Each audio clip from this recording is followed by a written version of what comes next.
Live from Chatterbox Sports Studios, it's Off the Bench with Tom Brenneman.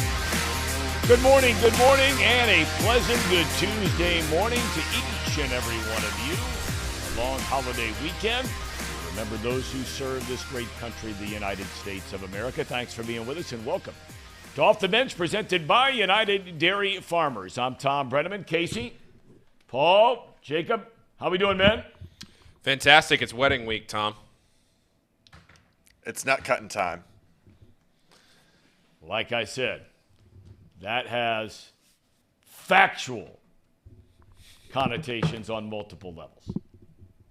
Are you getting nervous? Are you getting excited? For those who don't know, Casey is getting married this coming weekend.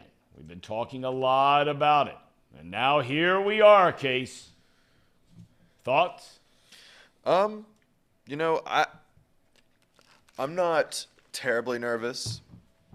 I still have some things I need to do, like write my vows, and we're doing a love letter for five. We're Have doing. you started those things? No, I have not.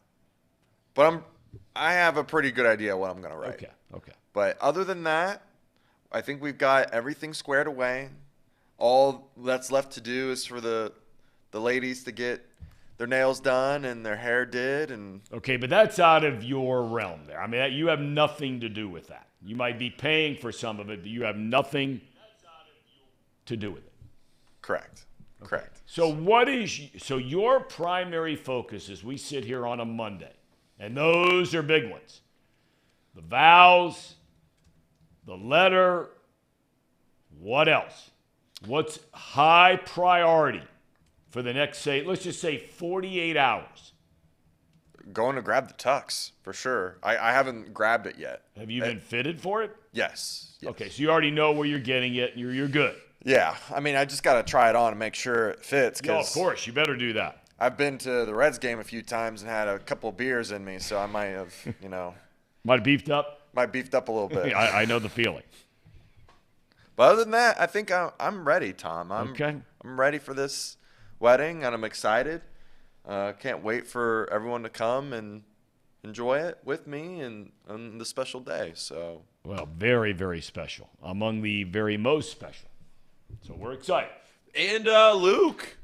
yes, Big week for Luke. Big week for Luke. Graduation over the weekend on Sunday. Thank the Lord above. Weather was spectacular.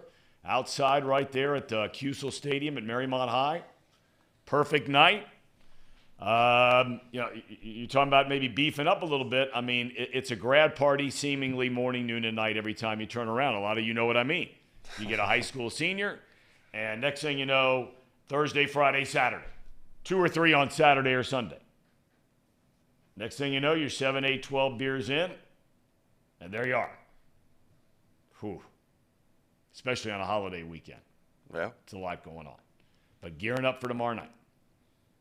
State semis. Here we go. All good. But thank God. It was great. I'm very excited for him. He had a great graduation and cum laude student and all that great stuff. So we're very, very proud of him. Very happy for him. All right. We come your way Monday through Friday, 10 A to 12 P. And you can find us, YouTube/Chatterbox Sports. You can also join us in podcast form. Just search Off the Bench with Tom Brenneman, and you're dialed in. What a weekend for your Cincinnati Reds. I mean, they looked like a really good team this weekend for 3 days in Chicago. They really did. On Friday, Hunter Green, sensational 6 hitless innings, scoreless innings, punches out 11, gets his first win of the season. They almost complete a no-hitter, but gave up a couple of hits in the 8th. Saturday, it was the Jonathan India show. He hits 2 home runs in an 8-5 win. Then on Sunday, the rookie star Matt McClain, his first 4-hit game. Spencer Steer hit a home run. Kevin Newman was on base 5 times in another 8-5 win. Cincinnati outscores the lowly Cubs 25-10 in the 3 games and get their first sweep at Wrigley Field since 2013. Now it's on to Boston. How about that road trip? You go from Wrigley Field to Fenway Park. That's big league trip. Red Sox 28-25 overall on the year. Peter Abraham, longtime baseball columnist for the Boston Globe, will join us about 10:50 to preview the series. It was a beautiful moment yesterday on the south side of Chicago. Reliever Liam Hendriks made his first outing since recovering from non-Hodgkin's lymphoma. He was diagnosed back in December and said the goal was to get back without ever being placed on the 60-day injured list. He did it. God is great indeed. College baseball. How about your Xavier Musketeers, Paulie? Yeah, it was awesome. It was an awesome weekend at Prasco just in general. The whole week was great. College baseball has benefited from the pitch clock, I would say, even more than professional baseball has, because college baseball used to be almost unwatchable in the sense of these games you could pencil in 3:15, 6, 8, 10 pitching changes in a game. You know, it's just the games would drag. Every game was sub 3 hours this week. Every game was exciting. And then it came down to the ninth inning in the championship game in what was Game 7 of the tournament. It was a thrilling week. I think the whole week set the records for the biggest crowds that Prasco had ever had. So it was fantastic weather all the way around. It could not have been better. And then, Xavier was trailing 3-2. I'll tell you what, Tom. And for you that don't know, they were trailing 3-2 in the decisive game to automatically qualify for the NCAA tournament. Yeah, so they had lost the first game on Saturday. They had to win the second game. Whoever won the second game got the Big East's automatic bid. They were playing UConn, who was going to be in the tournament anyway. Xavier had to win to get in. They were on the bubble. They were part of the first 5 out in the last bracketology. So they had to win to get in. And I'll tell you what, Tom, they were going in the ninth inning. They were losing 3-2. So Xavier's been in the Big East title game every year that they've played in the Big East tournament in the last 6 years. They hadn't won it since 2017. There's no tournament in 2020. They lost in 19, lost in 21, lost in 22. The last 2 years it's been to UConn. And every year Xavier's the away team. And they're in that first base dugout, and the guys are sad in that first base dugout. And I'm sitting down there. I was the sideline reporter for Xavier. I got assigned to them, and I'm standing down there in the first base dugout, and I'm looking at the scoreboard. It's 3-2 in the ninth inning. I'm thinking, oh, my gosh, are we going to do the same thing 4 years in a row in the same dugout? Like, I don't know if I can take Billy being sad in the same spot in the dugout again. And then, they went first 2 guys in the ninth inning got on base, and then Jack Hausinger, who has worn the Xavier uniform more than any other player in any sport in Xavier history, tripled off the wall and what ended up being a game-winning hit. So they're going down to Nashville this weekend. Play Vanderbilt, Oregon, and Eastern Illinois in that regional. And, I will be there Sunday if they make it to Sunday. Very, very nice. We'll see. So for Xavier, that was a 7-3 final yesterday. It's Xavier's 5th trip overall to the tournament, as Paul pointed out, first since 2017. It is in Nashville. The first game, the headline act there is clearly Vanderbilt. Oh, yeah. They're the number 1 seed, SEC champion. Then the number 2 seed is coming all the way from the Pac-12, and that would be Oregon. And that is a Friday game at 1 p. Eastern, correct? Yep, ESPN Plus. Okay.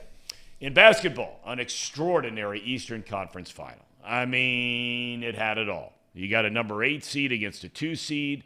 The 8 seed, Miami, goes up 3-0. The Celtics win 3 games in a row to get Game 7 at home. Now, it's interesting that going into the game, in the Eastern Conference Finals, 9 of the last 13 road teams had won games. 9 of the last 13 in the NBA. What happens in Game 7? Celtics come out the first few minutes, look great, and then they get steamrolled. The Heat start slowly, but then explode behind series MVP Jimmy Butler. He is a captain of the NCN team. Caleb Martin was unbelievable. 103-84 the final. Miami is the first 8 seed since the 1999 New York Knicks to reach the NBA Finals. That series begins on Thursday night in Denver after the Nuggets swept their 4-game Western Conference series against the Lakers. Goalie Roman Celentano. Yes, sir. Pitched his 7th shutout of the year for FC Cincinnati on Saturday. They played a terrible team and barely won, but they won. 1-0 over Colorado. FCC has the best record in the MLS, 10-1-3. The team will step back into the Lamar Hunt Open tomorrow, taking on New York in New York. Tom, I'm telling you one thing. I don't know how we're going to do this, but I want to say this. If they win this Lamar Hunt thing, we're getting that trophy in here somehow. We're putting that trophy on that desk one of these days. I don't know how we're going to do it. Maybe Tommy G can pull it off for us. But if they win this thing, we're bringing the trophy up to Hamilton. I'd love to have it sitting right here permanently. I told you, I've met Lamar Hunt. I've met the Hunt family, Clark, who runs the Chiefs now. For those of you that don't know, they've owned the Chiefs since the very beginning. I'm assuming that means he has owned the soccer team in Kansas City or somewhere else. He's passed now, but he has to be involved heavily in soccer in some form or fashion. Lamar Hunt, his family. Yes. Has to be. I mean, they would name something called the Open after him if he wasn't, right? Right. They would name it after some American football guy, right? I guess not. Okay. All right. Boy, we got people just getting after it right from the get-go. Man, Ronnie's saying, who cares about Kansas City? Next topic. We're not worked up about Kansas City. Ronnie loves FC. He does? Ronnie does. Yeah, Ronnie's – I don't know if anybody in the chat is more fired up about the success of Cincinnati sports than Ronnie Smith. Absolutely. All caps. He is – you want to talk about the Homer show? He is the true Homer show. Ronnie is. Ronnie is. We love Ronnie. We love Ronnie. Fired up about I'm not a all Homer things. guy. So, I mean, I love that Ronnie's here every day. And he is here every day, and we appreciate it very, very much. I'm being sincere, bottom of my heart stuff here. But Homer, I mean, we have plenty of Homers here in the studio. Wow. I mean, we talk about the Bengals, and you thought that they were the Steelers. That they've won all these Super Bowl titles. Well, they're going to. I hope you're right. I mean, I really hope you're right. Tom, initial thoughts on Jimmy Butler last night? I mean, he is who he is. Yeah. I got to say, you know, what was amazing, now they already had a big lead. But in the second half, he didn't light it up.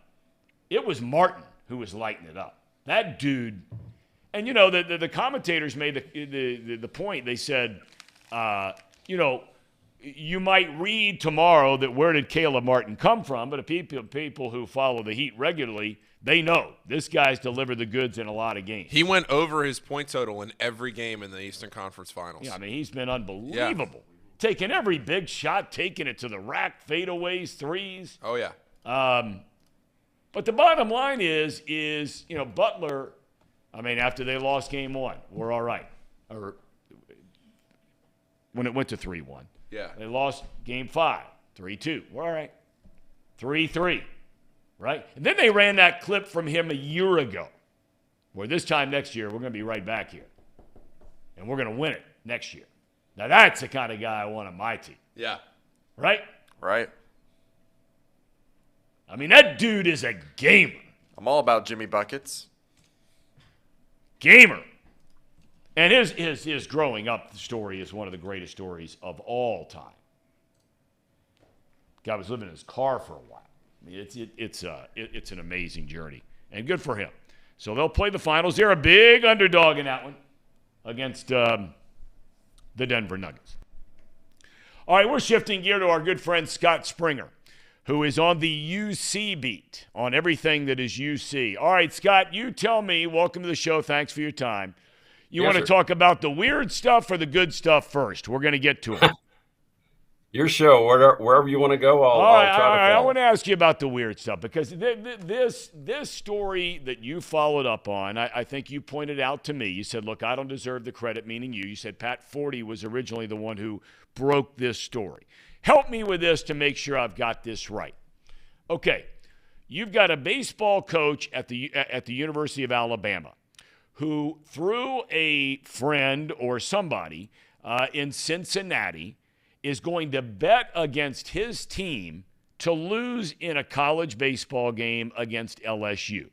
So he gives this information to a guy who then walks in to MGM inside of Great American Ballpark and places a bet for the Alabama coach to the tune of? Well, I mean, the number I heard was like $50,000, which is going to raise some eyebrows. Well, it clearly raised some eyebrows. I mean, right. in fact, first I off, heard on college sports alone, what you're raising eyebrows because typically people are betting on NFL and pro baseball and pro hoops. Anything college-wise is going to, catch their eyes, and that's what happened.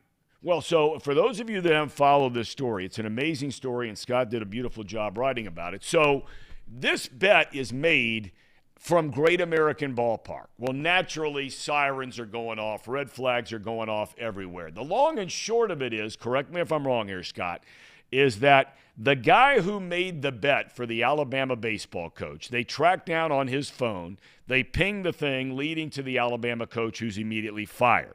But it turns out the guy who made the bet is the father, and I feel terrible for the kid, is the father of a player on the University of Cincinnati baseball team.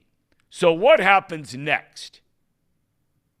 Well, it's an odd situation. First off, his son didn't even play this year. He was on the roster. I'm not sure if he was injured or what. He appeared in 4 games the previous year, didn't play a ton. Maybe the dad was bored, but, the story that we were able to confirm, and again, it was Pat Forty and Ross Dellinger and Richard Johnson that did the original story. So then my job at this point, let's go confirm, okay, this is what we're hearing. Have you heard this name? And you got to try to talk to some people that quite honestly don't want to talk. And UC kind of circled the wagons on their players, and they were not to comment. And I can tell them that they didn't. But, I had to find some people that could maybe speak about this. And I quite honestly feel bad about it. I know Andy Nagel. I don't know Kyle Sprague, the other guy. Andy Nagel's a decent guy, coached at Moeller 8 years, sent him tape of my own son for some critique at one point. So I got nothing against these guys, but this is the dirty part of my job where you have to report on some negative stuff every now and then. And so this is what happens. Apparently Bert Neff is the man out of Mooresville, Indiana.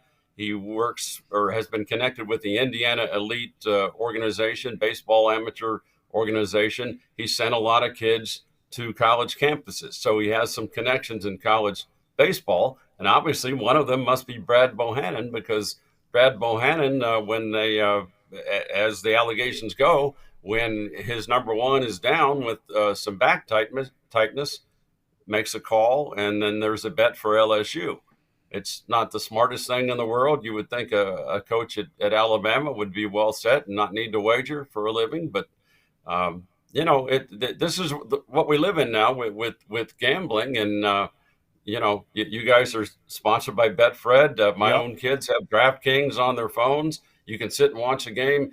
You can bet on, is the next pitch a ball or a strike?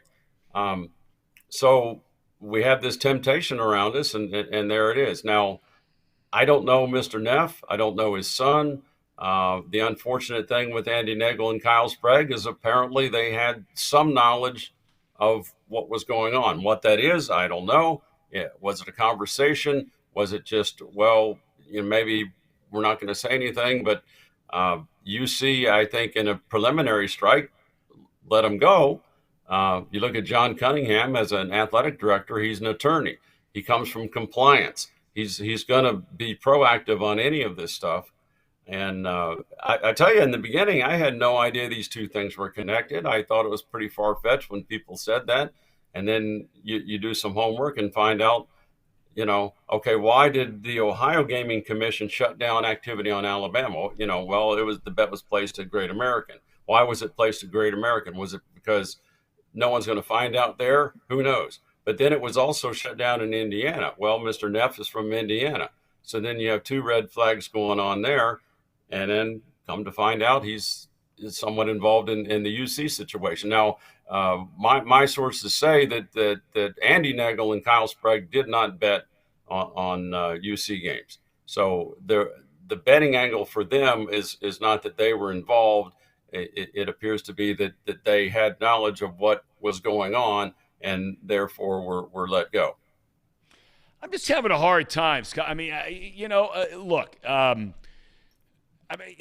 I hate to put it like this, but it just seems to me it's almost like, okay, if you follow the logical trail, and you correct me if I'm wrong here for a second, my son and I were talking about this. The logical trail is the kid for UC, whose dad made the bets, is probably just showing his stuff on his phone to some teammates. Maybe the coaches catch wind of it from teammates or whatever it might be. Okay, they hear about it. They don't tell anybody about it. And that's the reason they were fired. But, I mean, if you or I heard about, this guy's dad in another place was going to steal a car, but we didn't tell anybody he was going to steal a car. I mean, I know this is a little bit of a reach here. But, I mean, it just seems to me that, did they really do anything wrong that would force them to lose their job? Well, here's the issue you run into is Andy is the director of baseball operations. Therefore, I'm sure he knows every parent. If he is exchanging information with a parent and then that parent were to act on it, then that would be an issue. That's like insider trading and all that. Now, again, I do not know what occurred between Nagel Sprague and Bert Neff. I can tell you what one account was that Mr. Neff was described as toxic. So other parents knew. Now, no one's coming really forth with a bunch of that, and I understand why. But, it's very odd. Then to find out it's all connected with Alabama, and gee whiz, it's and as you mentioned, it's a shame for the kid. And it's a shame for a lot of things because this could be very costly. You've let two coaches go. To UC's credit, they played 5 games down on the coaching staff. They beat Houston, a pretty good team. They lost the next 4, some one-run games. They lost their last game to number 15 East Carolina and actually were leading before like a 4-hour rain delay. So the kids kind of recouped and regathered and went on. But now you have a team, okay, they're 24-33. You're going into the Big 12. Scott Guggens has done what he could. He did a real good job at Xavier, but at UC, it's 1 winning season out of 6. What are they going to do? Central Florida, pretty good team, just let go their coach who had 33, 34 wins. So is there another move to come? We don't know. And that's the sad part of it. Scott might have to pay for what has happened. I'm not putting words in anyone's mouth. Right. I'm just thinking out loud. I mean, you're going into the Big 12, highly competitive conference. This is not good news for anyone on the coaching staff, I wouldn't think, nor any players. I've already seen one player's already in the portal. He didn't play much, but, UC had a fair amount of local kids on that team, some kids from Baden and from Mason and different places. And I knew some of them, but it's not the best of news. And then the odd thing, and I know why they did it from a PR standpoint, but these terminations were on May 17th. Well, on May 23rd, they did the groundbreaking for the nice new indoor facility, and we didn't know anything about the baseball at that point. And then the baseball team still had a game. So I think they were waiting for those two things to occur, and then it became public. So they kind of sat on it for a week because Andy Nagel had been let go his last broadcast. He did color for ESPN Plus, right. And last game was May 16th, and UC had a handful of games after that. So we didn't know for a week, but then you go back to when all this originated. UC's investigation started on May the 8th, and Alabama's stuff, that the game in question with LSU is April 28th, and they made their decision on May 4th with Bohannon. So then things start to tie in. So it's highly unfortunate for a lot of people. Just it sounds like the actions of one are going to cost maybe more. Well, you just hope this thing doesn't all of a sudden more and more and more and more. You know how this thing goes. They assumably have his cell phone. So if anyone was texting Bohannon, the cell phone is university property, and you might not want to have his number. It might not be a good number for you to have had. Well, then you better then Casey, Paul, you guys better get it out of your phone. All right, now let's get over to the good stuff. Thank you. Absolutely, and I'd much prefer to talk about the good stuff. Look, there's a lot going on positively about UC. You talked about the groundbreaking. That's going to be a big deal. Going to take 2 years to build that indoor facility performance center over there. It's going to be spectacular. So that's one thing. But then you get into, let's start with football. They land the big transfer from Florida, former 4-star recruit. It seems like Satterfield is relentless in his recruiting of not only guys in the portal, but also high school guys. He's got a lot going on in a short amount of time, doesn't he? Well, yeah, and they've kind of taken an NFL model. They hired a general manager. They hired a young man. He was at Western Kentucky, did really well. Ohio State had hired him. Zach Grant is his name. Cass Simmons is another guy. Jack Griffith they got from the New York Jets, who've been with the pros, and he knows what they look for.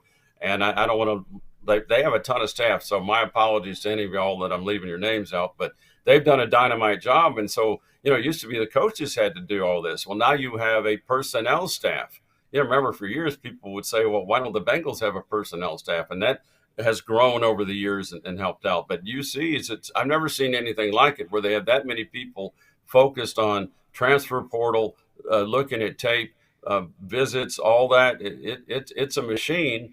And the result is, if you look at the 2024 class, not this next year, but for 2024, out of the Big 12 schools, they're currently ranked number one. If you go by 247 Sports, they're ranked number one. And that's pretty amazing considering it's really amazing. I mean, that is a staggering fact that they're where they are with a guy that's not even coached a game here yet. Right. Well, and they're able to sell the conference, the media package. Obviously, the NIL probably has something to do with it. I know when they come in on a visit, Coach Satterfield said, hey, do you guys see what we're doing there on the corner? And then they show them the plans for all that. I mean, that'll be spectacular. It's so amazing to me how I was there for the groundbreaking. I believe you were too, for the groundbreaking of the bubble. Yep. And that was something new. And suddenly the bubble is out of the way, and you're putting up a permanent structure, which is one of the things Luke Fickell had pushed for forever and a day, and now it's finally coming. And then the performance center, which will be attached to it, is something new, and all the sports use it. But this is where they call it refueling. But the kids can after their workouts. It's not like being an athlete 20 years ago. I mean, these kids really have a pretty good deal. The same thing, Scott, seems to be occurring on the basketball side. We know about the guys they lost, and they lost some important guys, including the guy who is just a phenomenal player there, a great career in DeJulius. But they land the big guy from Utah Valley. Aziz. And they look like they haven't played a game yet, and you want to win the season, not necessarily the off season. But would you say it's been a good offseason for Wes Miller? I would say, considering who you immediately lost, and I think every team goes through this anymore because we're all reshuffling the rosters, the way college athletics is going. But, when you lose Landers Nolly and DeJulius graduates and suddenly, okay, Davenport's gone, Adams Woods gone. Say what you want about those guys. They had their high points. They helped out. But when you lose a guy, you got to replace him with somebody. But the Aziz Bandiego, I'll learn the correct pronunciation of his name at some point. But I saw the kid play in that NIT game out in Utah. He had 15 points and 12 rebounds. He ran the floor, tremendous wingspan. I think on the season was 5 out of 13 from three-point range, which is pretty good for a guy 7 feet tall. So I was really impressed with him, as I was with their whole team. And then the Butler kid is Seamus. It's Simas, but pronounced Seamus Locucius. Played at Butler. The Xavier fans are probably a little bit more familiar with him, but a 6'7" wing that can shoot. So maybe that takes the Davenport role. Jamil Reynolds from Temple, wide body, 6'11", yep. 280 pounds. So you got two different types of big men, but, one's 7 feet, one's 6'11", in addition to having Victor Larkin, in addition to having Odi Oguama. And you really have to like the front court. Now, in the back court, the question is, are these young guys going to be able to get it done? You lost Adams Woods, you lost DeJulius, but you got Jizzle James coming in, and Davion Thomas, and Rayvon Griffith, I think, is going to be a swing guy. But, the younger guys are going to have to step up at guard. Then there's the Tennessee transfer is still out there, and I saw that UC was at least involved with him, the Julian Phillips. Goodness, if you had him, you got to feel pretty good going into the Big 12. Before I let you go, I want to circle back one more time on football because, look, it used to be at UC basketball ran the boat. Here in the last number of years, it's being driven by Fickle and what he did and everything else. Satterfield comes in. We know the schedule that UC is going to play. What do you think is a reasonable win total for this football team this coming year? I mean, they got Jones, who looks to be a player. I mean, has he had his kind of ups and downs and bounced around? Yeah, but I mean, he's an athlete. He's a player. And it looks like now with Bryant gone, he for sure is a number one guy. We know they have good players. We know they're going into a big-time conference. What's reasonable? Well, I think the defense holds up. I mean, you might be winning games with your defense, but, you look at the defensive line with Corleone and Jawan Briggs, Malik Band is back and all that.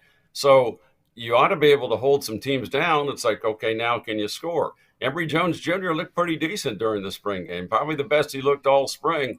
And he was not allowed to run the ball. They had the green shirt on him. The young freshman, Brady Dragos, was live and was able to run some, and he looked pretty sharp. And then you didn't see Evan Prater, but Evan had his problems late in the year. But this offense is more tailored to his skills, so you might see him. We don't know right now. Most teams need two quarterbacks in big time football. But looking at the schedule, I thought the schedule when it came out was decent. So obviously bowl eligibility is 6 wins. I think if you get the 6 wins, you ought to be satisfied, at least for now. And then knowing that you got a really good 2024 class coming in. If you get 7, I know whoever gets to predict how many wins the team's going to have, I think people have said 5, 4.5, however the math works. I don't know how you get the half win. Those don't seem to count to me, but yeah. And I've asked Satterfield that. It's like, well, the guys probably have a bit of a chip on their shoulder when they're predicted to win maybe 4 or 5. And he said, yeah.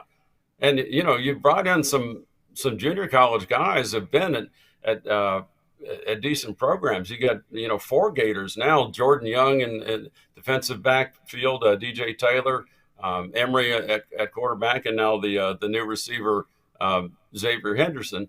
And I've seen some of him catching deep balls, and that's a nice threat to have. So, yeah, SEC is pretty good. You get some SEC talent, that's pretty good. So it's a big question mark, I know, because we really haven't seen these guys. We have nothing to base it on. I think if you can get to a bowl game, though, you ought to be happy this year. All right. Scott, we really appreciate your time and your expertise on everything. Thanks so much, my friend. Appreciate it. Good luck to the Mighty Warriors tomorrow and young Luke and goal. We miss you on that beat, I mean, you're a big-time operator now over at UC, but, I mean, when you were doing the high school thing, my son was getting to know you, talking to you all the time over there. Well, he's a media legend, he's calling games and saving goals and all that. So it's in the blood, man. All right. Well, thank you. We miss seeing you at those games, but continue the great work. Thank you, Scott. Scott Springer from Cincinnati.com. Good man. Yeah, he would go down there, and this time of year he'd be like at that game tomorrow night that the Warriors were playing. Yep. He was all over everything: football, lacrosse, basketball. He was a guy. It was funny to watch him when he'd walk in. We were doing some basketball games here on Chatterbox, high school games, and we're doing, I think, Taft and Woodward one night at Woodward. And we get to the gym a couple hours, hour and a half before the game, 2 hours before the game, whatever it is. Scott's kind of sitting back there and down there in the corner. And, I mean, everybody who's anybody was at that game, in anybody who's anybody in high school sports, basketball, was at that game. And, I mean, you could barely get over and talk to Scott. Every coach over there wanted to come over and talk to him. And, hey, have you seen this team? What do you think about that guy? Blah, blah, blah. And I'm really happy for him that he's been bumped up, I guess you could call it, by being on the UCB. Good stuff to say there, though, about Satterfield. Yeah. Did you write in the chat that you're not so sold yet on Satterfield because he hasn't coached the game? Did I just read that? Casey's had some great takes in the chat. Well, he had a tired one a minute ago. I'll find it. What? Go ahead. The one about the Big Ten? Of course. Well, Casey's hang on. Railing on the Big Ten. Yeah, of course. If you go look the last couple of years and how they did in bowl games. The Big Ten went out and kicked people's tail. Well, that's not what I'm getting at. All I said was UC is going to the second hardest conference in college football. The Big Ten, the second hardest conference in college football. Yeah. There were 2 teams from the Big Ten last year that were in the Final Four. Neither one of them played in a title game, though. No, they did not. Tom, let me explain my take. Well, Michigan, that's what they do for a living. It, though? Let me explain my take because. All right, let me say timeout. Let me say timeout because we got a guest coming up in about 8 minutes. Okay. My age is showing, so I'm going to throw it to the Ham and Eggers. But we're going to talk about this, Casey. Don't do it while I'm gone. We're going to talk about this when I get back. Okay. Ham and Eggers. It's that time of the show, the Ham and Eggers. These guys are great. Trust me, I would know. I introduce all the best segments. Uh-oh. Blocked out. All right. It's Tuesday. It's not Monday. I was about to say it's Monday. Welcome back. Welcome back from the weekend, though. Hope everybody enjoyed your long weekend. I know I did. Went out grilled yesterday. Let me tell you what. I ate so much food yesterday. I had to lay down to watch the Celtics game. I was so sick. I thought I was going to throw up. Yeah, it was not good. You know, I didn't have a ton of food yesterday, but there's just something about when you go out and grill on like 4th of July or Memorial Day or just whatever day it is during the summer. You have a couple hot dogs, you have a hamburger. Oh, man. It sits there, you know. Oh, yeah. It fills you up. Oh, yeah. Yeah, I had 2 of the burgers from Lizzie's Farm, and those are like thick, really good, authentic cheeseburgers. Genuine. Couple of big plates, big dessert, some beers mixed in. It was not a good recipe for about second quarter of the Celtics game last night. Not good stuff. Food was good, though. The Bearcats report that you just heard from Scott Springer is brought to you by Encore Technologies. Encore Technologies provides IT solutions for a data-centered world with a suite of services from mobile computing to desktop to data center, supporting both centralized and work-from-home computing models to improve efficiency and productivity. Visit Encore.tech. The path to innovation begins here. We also have Pawnee water. We actually need some more Pawnee water. I need some Pawnee water. Got Pawnee water bottles right there. If the Pawnee guys are listening, we could use some more Pawnee water. I got some Pawnee water right there in front of us.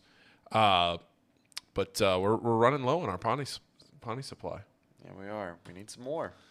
Made in Hamilton, right across the street, uses natural limestone filtration, unlike the artificial processing that many other brands use. The result, a healthy alkaline water that is also the best tasting water in the world. Visit their website at pawneewater.com. That is PAHHNI water.com. PAHHNI water.com to see where you can buy it. Drink Pawnee water. Get your coffee from UDF. Bet with Betfred. And get your technology solutions from Encore.tech. And if you are looking for some water, there's lots of locations. There's actually a gas station right by my place. Like walking distance where I can go get Pawnee water. I think that's just incredible. All the way up there, well, you're in Hamilton, down there to Mason. And just check out your local gas stations. See if they're there. Take a picture. Send it to us. Yeah. Tag us on Twitter. We'd love to have them. Hard to get them in UDF. Very trying hard. We're trying very, very hard. We hope that happens. You know, we were talking about the Big Ten and everything, and just because we're talking about, you were asking about the transfer portal and UC basketball and everything, everybody keeps bringing up the idea of the regional tournament. If you think about how many schools around here have really good basketball programs, I think it'd be awesome. And we've advocated for it for a while to get, UD, UC, Xavier, Ohio State, the Ohio teams, because Indiana does their own, so you wouldn't do like IU, Butler, Purdue. They do the Crossroads Classic. Kentucky and Louisville play their own thing. It would be an Ohio deal. The problem with that is the openings on the schedule are very limited for like Ohio State, Xavier. I don't really know the ins and outs of how Dayton schedules. Yeah. But I saw where they're playing UC again this year. Yeah, they're playing down at Heritage Bank. Yeah. But I like in the Big Ten and in the Big East and the Big 12 too. They have contracts with the Big 10 Big East Challenge, the Big 12 Big East Challenge. Then you go and you play in your little tournament wherever you go and play that. Then you play a couple of bye games. Xavier and UC have the shootout. There's just there's only so many open days because you can't play back-to-back days. So there's only so many open actual dates on a schedule that you can play games like that, and you can't do that with the way that the schedule is structured right now. Like a couple years down the road, if they planned that in advance, it'd be something. A lot of people have talked about it, and it sounds like it's something that the coaches would be at least more open to having the conversation about, because Chris Holtmann at Ohio State is way more open to those kinds of conversations than Thad Matta ever was. Thad Matta never entertained those kinds of deals. I don't think there is a law. But go ahead, finish your thought. No, I was just going to say that I love the idea, because everybody talks, Xavier and UD don't play anymore. Xavier and Cincinnati, they have to, because that's the other thing. Like if Xavier and Cincinnati played in that tournament, what happens to the shootout? Do you still do the shootout? All those, because they're contractually obligated to play every year in the shootout. So there's a lot of moving pieces to put a tournament like that together. Maybe you mix in a couple of bye games with, a Toledo or a Bowling Green or OU, Miami, whoever. Well, they don't want to play OU. They don't want to play them, especially down there. No. They want no part of the convo. No. But I think there is a law. I could be wrong on this. I'm pretty sure, or there's some kind of agreement in football, where college football, Ohio State has to play at least one. Used to be two, but now the games have kind of changed a little bit and that kind of thing. They have to play at least one in-state school every single year on their schedule as a payday to keep it in Ohio. Oh. So, every year you'll see, they've played UC. They've played Miami. They've played Ohio University. They'll play Toledo. They'll play Kent State. They'll play, somebody like the Akron. They'll play those teams, and everybody looks at them on their schedule, not UC, but they might look at them on their schedule, certainly not Toledo anymore, but they look at them on their schedule and go, oh, come on. That's a layup. That's a patsy. No. It's not like, teams Alabama's playing down there that are Division II out of conference. This is at least a Division I Mid-American. But the goal there is, and this is where I think what you're saying here, to me, just from a fiscal standpoint, I'd like to see, because you'd have huge crowds for those games. Oh, yeah. Xavier's going to sell out every game anyway.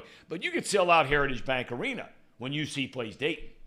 Or you could sell out UD Arena if Xavier went up there. Right? Yeah. And all of a sudden, now the money comes back to the schools here in Ohio. I like that idea. Oh, I love the idea. I think a lot of people have advocated for the idea for a long time. I'm just explaining how the schedule works, that there are only a certain amount of days that you can make it happen, and you'd have to plan it so far in advance to block off those days.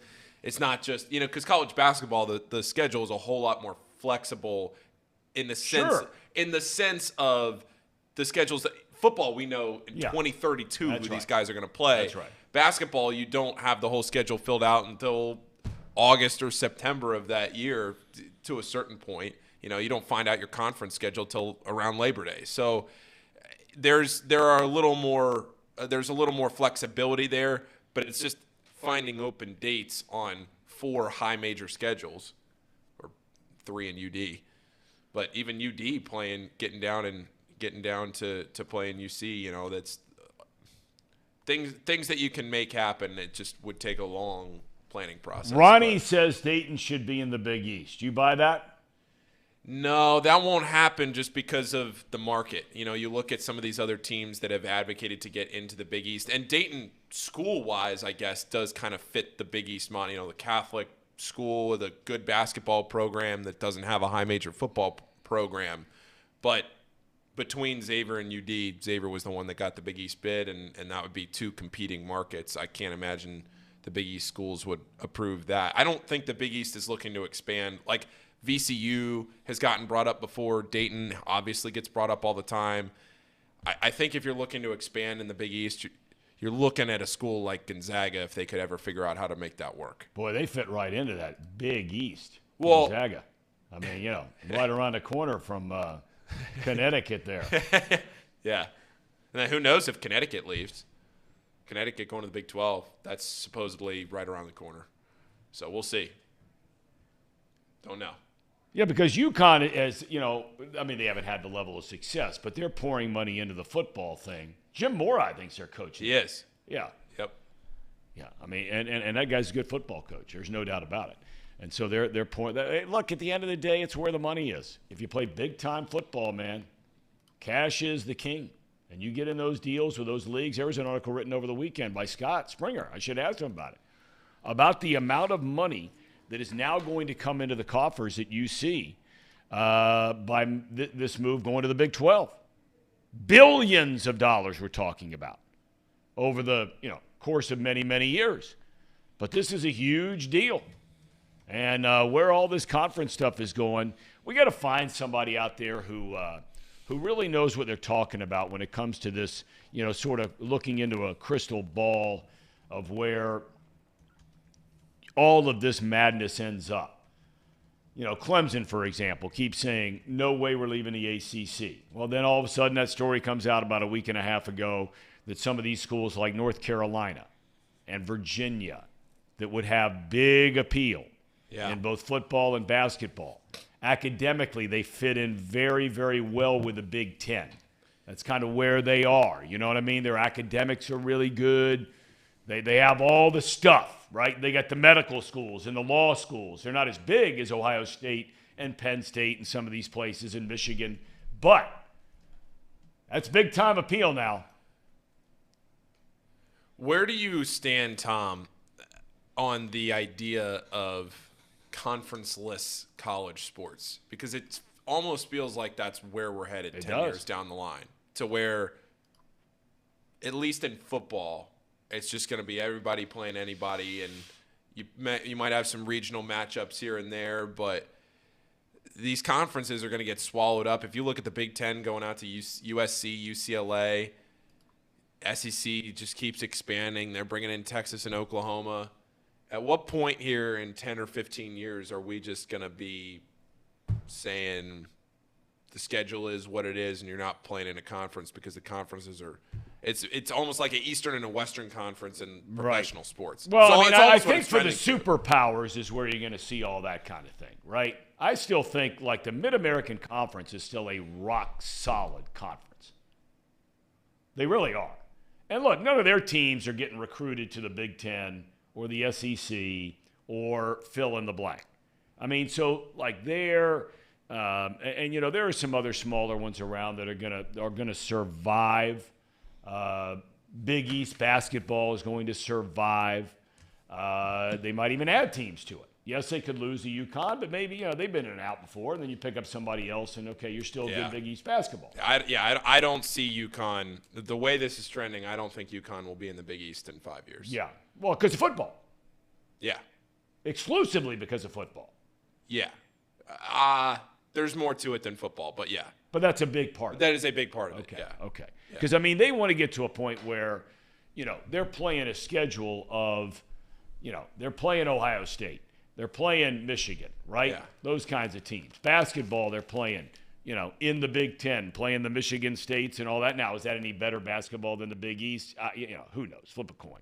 Big East tends to do better in the tournament, regular season. Big Ten gets all the pub. Which, by the way, did Zach Edey ever make a decision that he has till tomorrow? He does. Yeah, he has. The deadline to pull your name out is May 31st. Okay. So we'll find out tomorrow.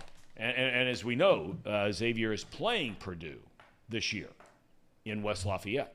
Yep. So will the big fella be there? All right, do we have Peter ready to go? We do. All right, good. It's a real pleasure. Kind enough to join us. I mean, he's been doing this stuff in baseball for a long, long time at the Boston Globe. Peter Abraham, thank you so much for joining us. Reds and the Red Sox, Peter. You and I are, well, I'm not going to say you. I'm not going to say that because I went gray early, so you might be going gray early. So many around here. Still, a lot of us around here still love to talk about the 75 World Series. Yeah, I think this is the time the Reds have been back at Fenway Park since then. Something like that. First or second time, but you're right, not much. Yeah, so this is going to be interesting. I think Louis Tiant's actually going to be at this series, so that'll be fun. Lots to talk about. But, this is for people who followed the Red Sox back then. This is going to be an interesting series. All right, let me talk to you about Boston a little bit. They had the 8-game winning streak. They just get back from a West Coast trip. Give us the macro view, if you would, Peter, on the Red Sox and their season so far. They've been a very good offensive team. They've been a very poor pitching team. So they're kind of right where they are because of that. A couple games over 500 in last place in the American League East, which there's no shame in being last place in the American League East because everybody's got a winning record. Everybody's got a pretty good team. But they haven't really been able to put together anything beyond that 8-game winning streak. They're 7-11 since. They had a losing record before then. So it's kind of been a lot of ups and downs this season, really going back to the first week of the season. So they're trying to get on a more consistent roll than just like a week and a half, and they haven't been able to do that yet. Now, a lot of teams have been injured, so, everybody has their own issues. But a couple of important pieces of what could be, on paper anyway, an unbelievable lineup.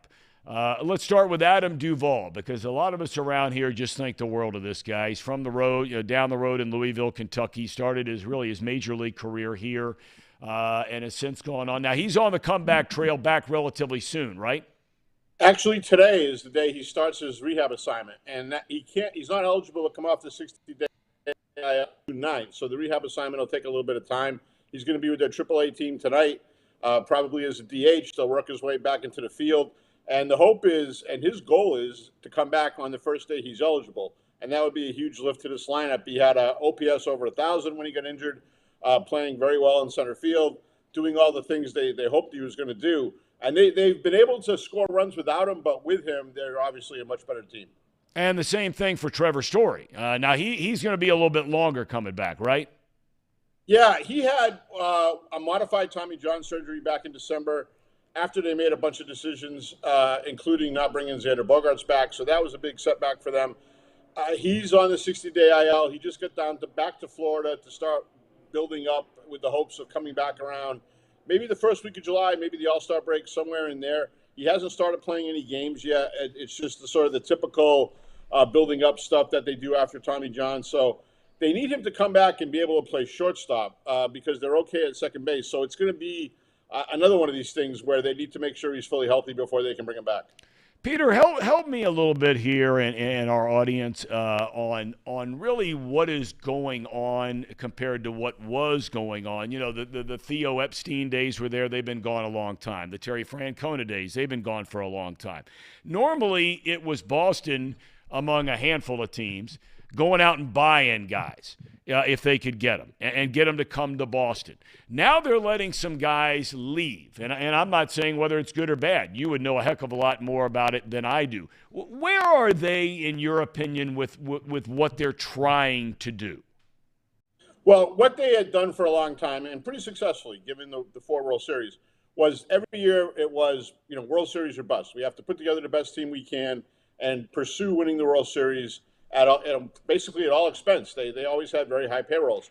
And that paid off, but it also led to a few teams that finished in last place, a lot of inconsistency. So when they hired Chaim Bloom after the 2019 season, the idea was they were going to be consistently competitive, that they would build up their farm system, they would make a lot of the small moves to bolster their roster, and pick their spots where they spent money. Essentially, the Tampa Bay model, but better funded. And it hasn't really worked out. They've been essentially a 500 team since then. They let Mookie Betts go. They let Xander Bogaerts go. They let Nate Eovaldi go. They've let some pretty good pitch players, and particularly pitchers, go, thinking that they can replace them internally. They'll make small moves that won't be expensive but will pay off, much like the Rays have been able to do. And in some cases, that's worked out pretty well. Duvall was one of those. It was a one-year deal. I think it was $8 million. They felt like he was going to be productive, and he really was until he got hurt. So it's been, I think, aggravating to the fan base to some degree that had been used to star players and chasing the World Series. It needs to pay off, I think, sometime soon for them to commit to this going down the road. And it really hasn't yet. I mean, they're in last place in the American League East, which is not something they're used to here. I've told the story many, many times about, look, I grew up my whole life in baseball and then broadcast for 31, 32 years in the big leagues. But it wasn't until, and you hear so much about Red Sox fandom and nation. I had a few days off during the season right around the All-Star break, maybe 8-10 years ago. And my wife and I and another couple went up to Maine. None of us had ever been up there before. And we walk into one of the joints on the water there to get a beer and get some seafood. And here we are in Maine, and the amount of people that are just glued to the television to watch a Red Sox game in July. I got to tell you, Peter, I mean, I've been there. I broadcast playoff games there, regular season games there, the whole 9 yards. It wasn't until then that it struck me how rabid the following is of that team. Is there any way to put it into words that makes it different than anybody else? Because after seeing that and being there the next couple of days, I think it is different than any other team. Yeah, well, there's a couple of things at play. It's the only big league team in a 6-state region, so there's a lot of people beyond just one metropolitan area following the team, and this goes back for decades and decades. And when they won the World Series in 2004, if you went to basically any cemetery in Massachusetts, Rhode Island, Vermont, Maine, New Hampshire, people had put Red Sox banners and Red Sox hats on the gravestones of their fathers and their grandfathers and their grandmothers because they never got a chance to see the team win the World Series. And they finally did. And this was not something that happened once in a while. It was everywhere you went. And there were the editor and phone calls to radio stations about how this had finally happened and everyone's dream had come true. And then they did it again in 2007. They did it again in 2013. They did it again in 2018. And it's become a mania. I mean, Fenway Park is largely always sold out, although that hasn't always been the case this year. Everywhere you go in certain places, the only thing that matters is the Red Sox. The Patriots usurped quite a bit of that during their run, and that changed, I think, things in New England to some degree. But there's still places where, what the Red Sox do on a daily basis is hugely important. It's reflected in the people who read our coverage, the ratings that they get on television. It's part of life here is following the Red Sox. And I think the person who has the hardest job in New England is the guy who's managing the Red Sox because everyone else is convinced they could probably do a better job. Last question, John Henry. I have had a chance to meet him a number of times. You've been around him a heck of a lot more than I have. He's a very reserved guy, very smart guy. I don't think there's any doubt about that. Really smart guy.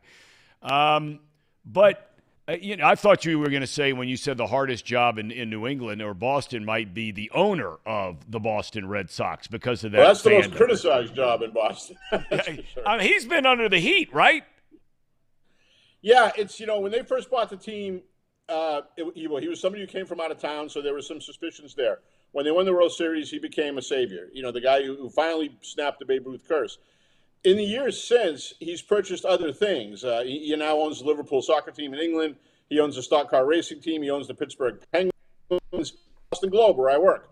And so a lot of people think that his focus has shifted elsewhere, away from the Red Sox. That's why they've had a couple of tough years, going back to 2020 and last year, and people blame that, that he's lost his focus. He owns these other properties. Now, as you know, the owner of a team is not sitting there every day going, well, who are we bringing up today to pitch in the seventh inning? He has other people who do that. I don't think that he's lost his focus. I think, like any other businessman, he has other interests. Because it's sports teams, I can see where fans think that maybe he's lost his focus. But everybody who owns any team in sports usually owns other things. And that's how they made their money. So I don't know that that's it, but this for the first time, really, since he's been owner these last couple of years, there's been a lot of backlash and questioning about what they're doing because it's a much different philosophy than they had their first 15 years. Yeah. Peter, we cannot thank you enough for your time. This has been fabulous having you with us, and wish you all the best. Thanks so much for joining us today. Thanks. Same to you guys. I appreciate it. All righty, Peter Abraham, a long-time baseball columnist from the Boston Globe. I would highly recommend you check his stuff out. I'm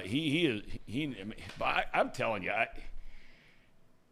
it really is indescribable. And I worked for the other franchise in baseball where their following is insane, the Cubs. But, he just made a point about – now, the one thing the Cubs had going way, way back, for the younger generation, this doesn't matter anymore. But what the Cubs had and what the Braves had, and to a slightly lesser extent what the Mets had, and some of you, your eyes will be crossed when I say this because you'll have no idea what the hell I'm talking about. Basically, everybody in America had cable TV, okay, when cable first started. And for whatever reason, seemingly every cable operator in the United States of America, from New York to California, down to Florida and Texas, every one of those cable operators had WGN from Chicago and had TBS in Atlanta. Some would have WOR in New York, some didn't. But this was back in the day when local television deals were only doing, say, 50 games a year, like Channel 5 here with the Reds. That was the same in every market. Except in those markets, they were the first stations to do every game on television. Oh, and by the way, they just happened to be on super stations from coast to coast. So, they used to call Ted Turner. He owned the Braves, he owned TBS, he owned Turner Broadcasting, CNN, blah, blah, blah. They became America's team, okay, even though for many of those years they stunk. The Cubs got a following because they're on a superstation, and they've got Harry Carey as their announcer. The Mets are on a superstation. They've got a phenomenal team winning the World Series, right? McCarver's in the booth. They got Gooden and Strawberry and all these guys running around. Those were three teams that had an unbelievable following. And the Cubs of those three have by far the biggest following. More than Atlanta, more than the Mets. Boston, you just heard him say, there are 6 states up there in New England. That's the only game in town.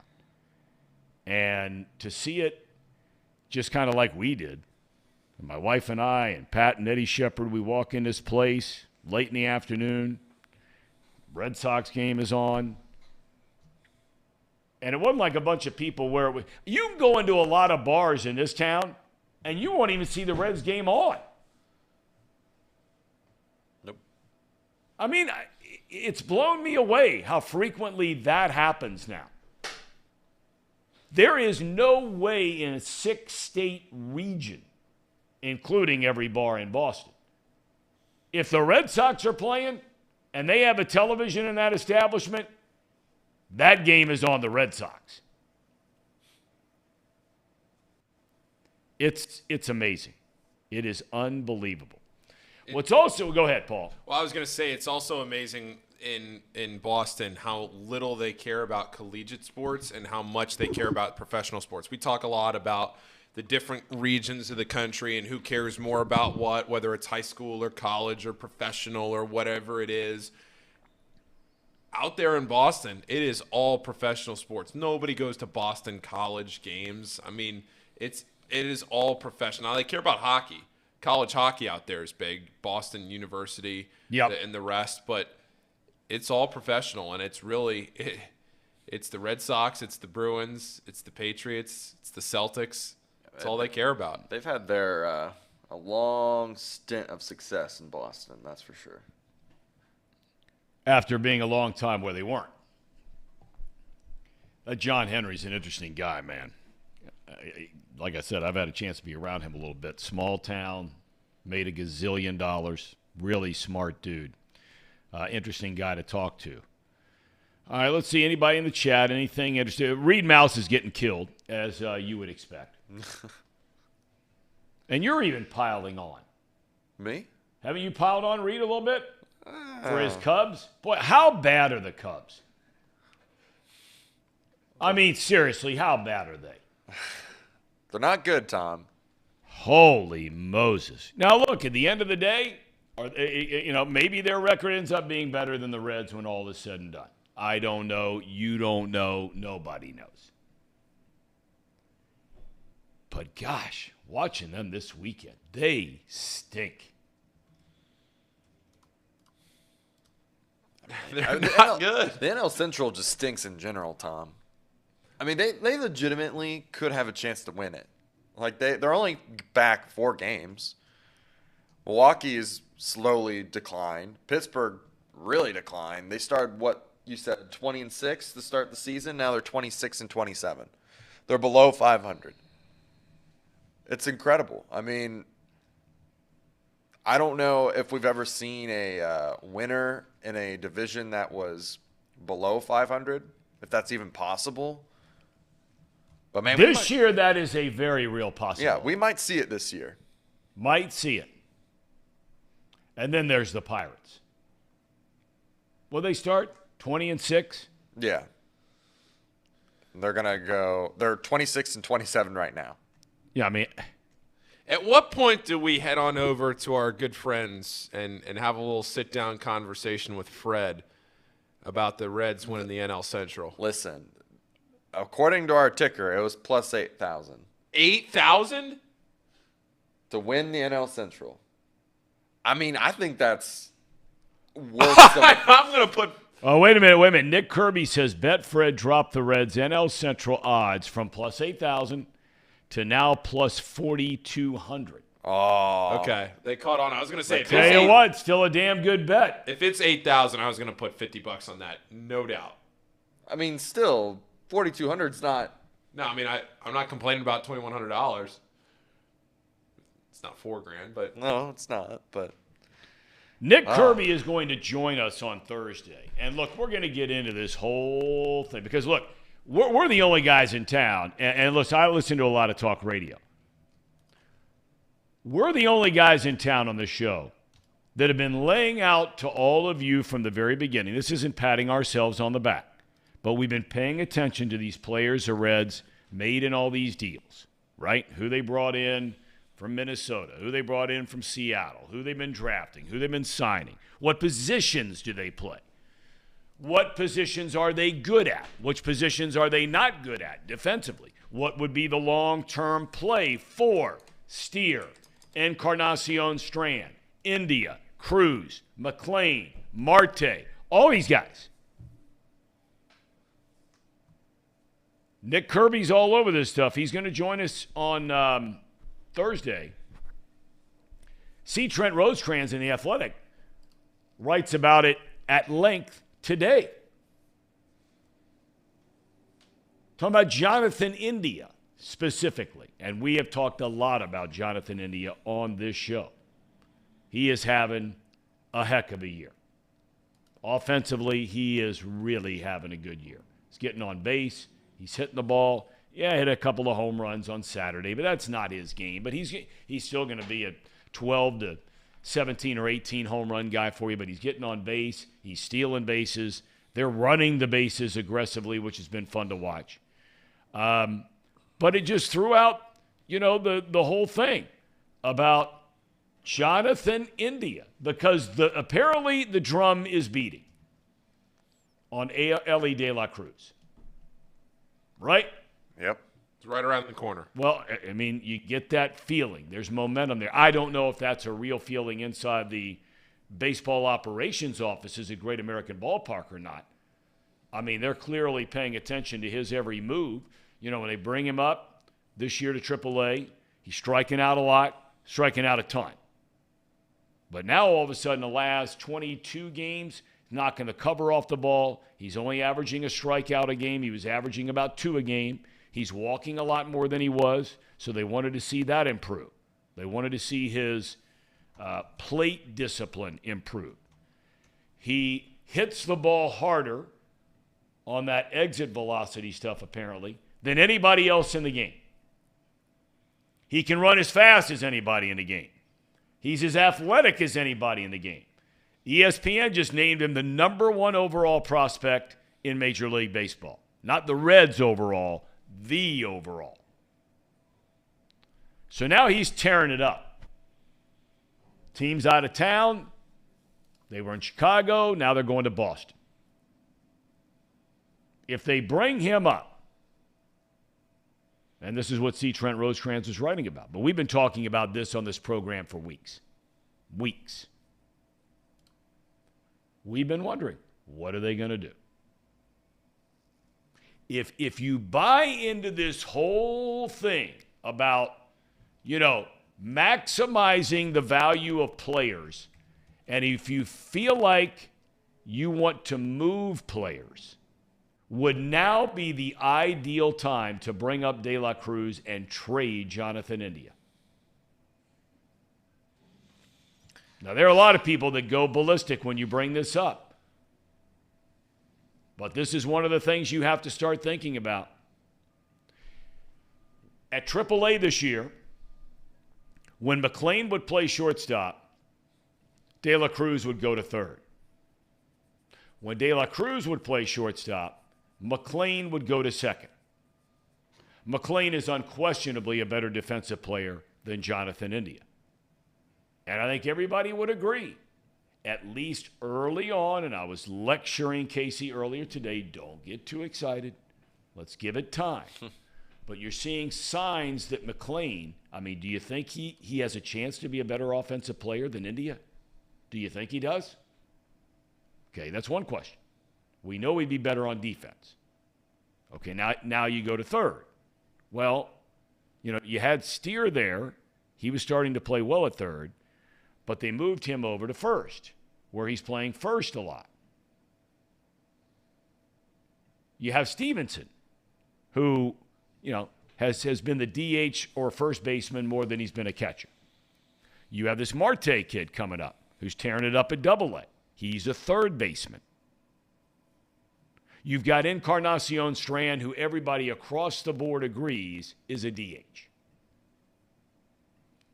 So if you start looking at where are they going to be and who's going to be there, they floated around with the idea about India going out to left field.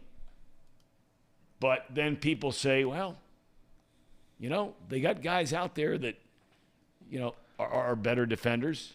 Everybody's always questioned India's arm. That's why they got him off third to begin with. He was a third baseman at Florida in college. He's not a good defensive player. Would you consider, Paul, I'll start with you.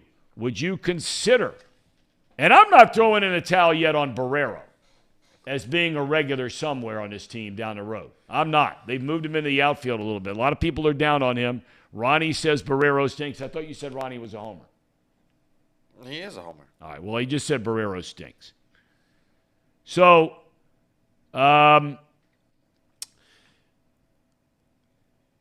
Nick is saying it felt like the idea of moving, trading India that was mentioned by all of Rosenthal, Sadak, Brantley over the last week wasn't a coincidence. Do I believe the Reds could be leaking something? No, I don't. I worked there for a long time and not one time ever. In fact, it's never happened anywhere I've ever worked. And I always work for the team, not for the media outlet. I have never had, in my 30-plus years of broadcasting local baseball, I have never had a general manager from a team that I'm working for, or anybody else in the baseball ops, come in to the booth and say, hey, you got a minute? Listen, and I want you to start just kind of float around the idea out there about, would India be a trade candidate? Never had that happen. And I can promise you, as it pertains to Sadak and Brantley, that has not happened. I'd bet a lot of money on it. Now, Ken Rosenthal, I can't speak to that. I think Ken Rosenthal brought up some great points in his article on The Athletic about the trade value of Jonathan India right now. But also, taking a page out of your book, Tom, the value of a guy like Jonathan India who is proven at the major league level. And as you always say, just waiting on the minor league guys to come up and actually prove it themselves too. We assume that Ellie De La Cruz is going to be good. We assume that Matt McLean is going to stay good. We assume that Christian Encarnacion Strand is going to be good. But we know that Jonathan India is good. Well, okay, pause. Okay. India had a very good Rookie of the Year award, right? The Jackie Robinson award. His rookie year was very good. His second year, he was hurt and he stunk. Yeah. Period. So now here we are 2 months into his sort of rubber year, for lack of a better year. Okay, he had one really good one not so good one, which you could say had to do with injuries, and that's true. But 2 months into now, this third year, he's been very good, right? Okay, so go ahead. Well, I think that was more so just my point that if you assume that India is going to at least stay on this trajectory of being a better player than he was last year, when you can kind of throw that out with injuries and everything else, and it just didn't – it seems like last year you would hope would be the outlier with Jonathan India. And, I don't think you should discount, like Ken pointed out, the intangibles too. Seems like the guys like him, there's some trust, some leadership there, that you finally have some stability with a player who has proven themselves at the major league level and has been around for a couple of years. I think it'd be a tough look to trade him now. At least I think so. Okay. I wouldn't. But I certainly understand the thought that if you're going to get value out of him, right now you're getting as much value out of him as you probably will with as well as he's playing. So, and he's improving as a defensive second baseman too. Yeah, I mean, my whole thing with the India question is, you're talking about moving him to an outfield position, which you don't even know if he'll even agree to that. You don't know, because for one, correct me if I'm wrong, second base is a lot more lucrative than playing in the outfield. Yeah. So it's kind of like the same conversation that you would have with Jonah Williams, like, hey, we need you to play right tackle. We need you to go play left field. I mean, I like India and his leadership when he brought to the team. I think his stock is actually pretty high right now, all things considered. But to your point, Paul, I don't know what the answer is. I just think that what we've seen from him and that he's getting better at each series as it comes along, I don't think that we've seen his peak level this year. India. India. Okay. India. I don't think we've seen his peak performance yet. I really don't. And I think he can still continue to get better and better, especially at second base. I mean, he's proven it, right? Those are all valid, fair points. No question about it. Jordan wrote in here, says, unless you're getting an ace in return, pitching ace, would be about ownership just being cheap and not wanting to pay their own good players. I don't agree with that in this one. I get where you're going maybe in some other cases.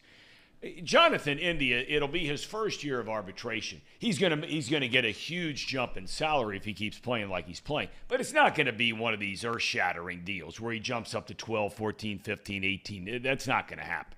It'll be a nice bump. It'll be like, $5 or $6 million, something like that. Which isn't tip money, or some guys it is. It's tip money. But this wouldn't be about whether or not you're paying India. This would not be that. This would be about taking all emotion out of it, taking out of his leadership, good looks, the long hair, popular with the fan base, all those things, which are all very real things. You can roll your eyes when you say that stuff, but they're all very real things. They really are. He's a gamer. He's a likable guy. He says all the right stuff. He was asked in this article by C. Trent. He says, hey, man, I'm just thinking about going out there and playing the best that I can every day and us winning games. I'm not worried about any of the other stuff. Those were basically his quotes in this article because C. Trent Rosecrans directly asked him, do you feel like, with all these young guys coming up, are you feeling the heat about not being here anymore? And he's like, well, anybody who's in Major League Baseball, there are always guys behind you coming up. So, if you want to sit there and look over your shoulder and wonder about this, and this, you better be paying the attention, right, about what's in front of you, not behind you.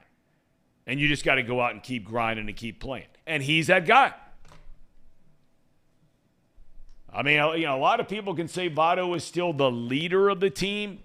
Believe me when I tell you. People can say that stuff. But if you're not playing, and I don't care who you are, if you're not playing, you ain't the leader of the team. And that's not your fault. That's not a knock on Votto.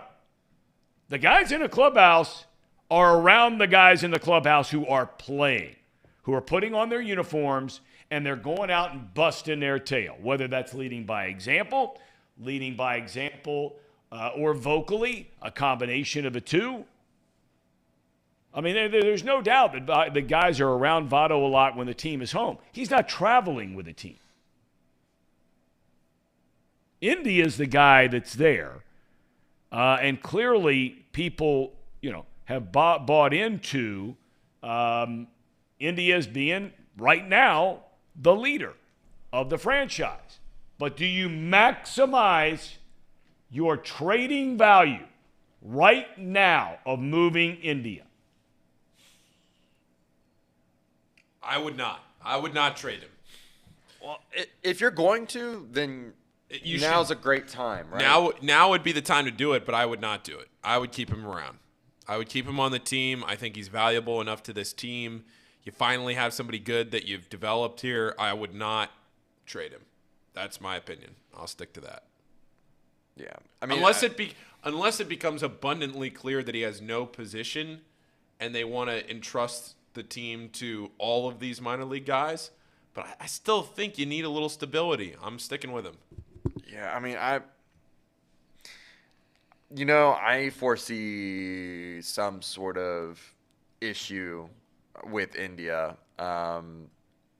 Just the fact that, it's one thing about where does he fit at, It's another thing that some of these guys in the chat are saying, like, why can't he just DH as his main role? Well, because the reason being is because they have a lot of other guys who, look, I don't know what Encarnacion Strand is going to do up here at the big league level. I have no idea. Everybody can tell us how great this guy is, and I went into the rant last week about don't buy the hype. I don't buy the hype. That's why with India, okay, here you are, as we just said, in this kind of swing year for him. Who is he? What is he all about? Tell you, watch a dude play over the weekend and all this season, for that matter. And you say to yourself, that's the kind of guy I want on my team when it's time to start winning games, right? Yeah. He's that kind of guy. That's what he's all about. I totally see both sides on this thing.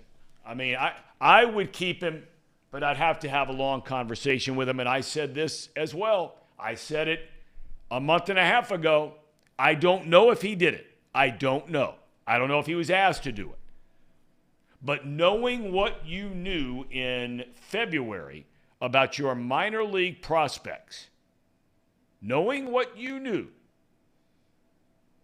if Jonathan India was not taking fly balls in left field during spring training, then somebody really dropped the ball. Somebody's really dropped the ball. Because you knew when this season began, you knew this had a chance to happen. And you certainly were hoping it was going to happen. And that was McLean and De La Cruz were coming to the big leagues. And they got to play somewhere. Now, could you make the same argument for De La Cruz taking balls in the outfield during spring training? Yes. No doubt. McLean has already shown you some versatility. This guy's played a lot of different places. He never says, I just want to be a shortstop or want to be a third baseman or a second baseman or whatever. He just goes out and does his job, right? India has played one place. Why in the world has he not been used? Could he be Chris Bryant?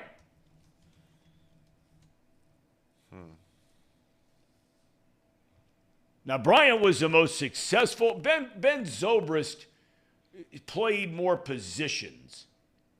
But from, max out offensive talent, right? A guy who showed up every day, and if you told him he's playing left, you told him he's playing center, you told him he's playing short, you told him he's playing third, you told him he's playing right, you told him where he's playing first. Bryant did it and delivered the goods offensively, a league MVP, right? Is India, could you pull off making him your Chris Bryant? Comes to work one day, he's a third. You want to give, let's say, Steer a day off at first. Why not take some ground balls over at first? Why not? Indy could do it. We know he can play second. Could you play him at short a little bit? Could you play him in center? Could he be Chris Bryant? Does he have the makeup to be Chris Bryant? What about Senzel? Where is he in all this? Yeah, that's what I was just about to ask. Is there anyone else on this Reds squad that you look at the starting role and you're like, probably trade him, get some value there, and then you slide in India behind that. But again, you have to have guys that have proven themselves at the major league level. That's right. You can't just rely on all these rookies. It's not like the NFL. It's not like the NBA. It's like it is so much easier for these guys to fail when they make it to the major leagues that you got to have some dudes that have proven it at the major league level. Can I counterpoint that? And just by saying that the structure of the direction that the Reds want to go, they are putting all their chips in the center of the table going, our prospects are going to help us get to where we want to go. Yeah. So that's the point that's my counterpoint to that is that's the move that they're going to make already.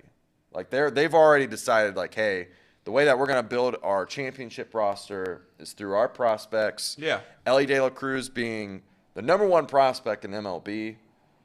Like, you're expecting him to go in there and be starting caliber. And I get where you're saying, like, that's not really smart, but it's the risk, No. I'm not saying it's not smart. What I'm saying is you don't get rid of at least one or two of these guys because what's eventually going to happen is the Reds are going to bring these guys up. You're going to bring up Ellie. You're going to bring up Matt McLean's already up. You're going to bring up Encarnacion Strand. You're going to bring up Andrew Abbott. You're going to bring up all these guys I forget Marte. He's a double A. Everybody else has been a triple A. Eventually, but he's Marte tearing will it up there, so he will be. When they make the move for De La Cruz to come to the big leagues, whenever that is, chances are Marte then gets bumped up to AAA. Yeah, but eventually, my point is, you bring these guys up. But eventually, Nick Krall, hopefully, and this is not Krall's fault if he doesn't, but hopefully Nick Krall is empowered to get some major league guys. You go out and you sign one or two big free agents. You're going to have to. I know. That's what I'm saying. And that's when you really make the push. That's when you say, all right, it's winning time. It's not cutting time now. That's when you win. You bring up the guys. You get 60 or 70 games under their belt, which ideally is the rest of this season. And then in the offseason or the early part of next season, whatever it might be, you either trade or you sign a big dude. Two big guys. Pitcher, whoever it is that they feel like they need. But to me, you don't get rid of India or Senzel, whoever, a couple of guys that you feel like you've built around, even though you are going to build this team around the prospects, that's fine. But you stick with somebody. You pick somebody and you stick with them. That's my thought. I don't know. To me, that would be India and Senzel. I would keep both of them, especially with the way that they're playing. There's no way you're keeping Senzel. There is just no way. He feels like he just knocks the cover off the ball for the next month and a half, right? It feels like, and then somebody needs Senzel. I mean, now there is a guy who has a chance because of his service time to really start making a lot of money, and he's never been on the field for you. God bless him that he's back and doing well. But if that guy, now there's a guy you are really rooting for if you're Nick Krall. To play his ass off and play well for the next month and a half, and then it's adios. Well, which is the same role that we thought was going to happen with Will Myers. We thought you were hoping that Will Myers was going to do that exact same thing and then ship him off at the trade deadline. No doubt. But it does feel like Senzel's kind of the odd one out here, right? Yeah.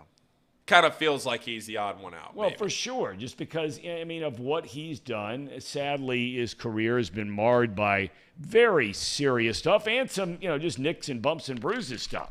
He just missed too much time. You can't count on him. Especially if some have suggested, why not make him the Ben Zobrist kind of a player? And, of course, Reed Mouse with just a terrible take in there when he says, are we comparing Jonathan India to Chris Bryant or Nick Senzel to Ben Zobrist? We are not comparing them as players. We're comparing them as being guys you could play at different places on a team. India will never have Bryant numbers, and Senzel's never going to be Ben Zobrist. But, and